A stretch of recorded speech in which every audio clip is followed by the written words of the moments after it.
সাদা, লাল, এবার দুইটাকে মিক্স করি। এই তো হয়ে গেল গোলাপি কালার। ভেরি গুড বাচ্চারা, এখন তোমাদের এরকম একটি ফুলের টব আঁকাতে হবে। ফুলের টব আঁকতে হবে, এখনই করে দিচ্ছি। আমি তো ফুল আঁকাতে পারি না। এখন আমি কি করব? বিন্নি, আমাকে কি তুই একটু হেল্প করবি? না, এখন আমার সময় নাই, এখন আমি হেল্প করতে পারবো না। বিন্নি তো বলে দিল আমাকে হেল্প করবে না। এখন আমি কি করব? এই তো আমার মাথায় একটা বুদ্ধি এসেছে। আমার ব্যাগের ভেতরে তো একটা পলিথিন আছে। এই পলিথিন দিয়ে আমি ইউনিক স্টাইল একটা ফুল আঁকবো, যেটা দেখতে ওদেরটা থেকে অনেক সুন্দর হবে। এবার এই পলিথিনটার মাথায় একটু রং লাগিয়ে দিই। এবার এই পলিথিনটাকে সাদা কাপড়ের উপর রেখে হালকা করে চাপ দিলেই তো ফুল হয়ে যাবে। এই তো অনেকগুলো ফুল এঁকে ফেললাম। এবার ফুলের নিচের গাছগুলো এঁকে দিই।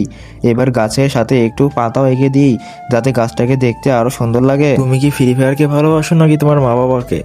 যদি তোমার মা বাবাকে ভালোবাসো তাহলে লাইক এবং সাবস্ক্রাইব করো। যদি লাইক সাবস্ক্রাইব না করো তাহলে আমি বুঝে নেব তুমি তোমার মা বাবাকে ভালোবাসো না। আর কমেন্টে 1 নাকি 2 লিখে যাও। এই দেখুন ম্যাম, আমার ফুল সহ টব আঁকানো হয়ে গেছে। আরে বাহ ইয়ামি, তুমি তো খুব সুন্দর এঁকেছো।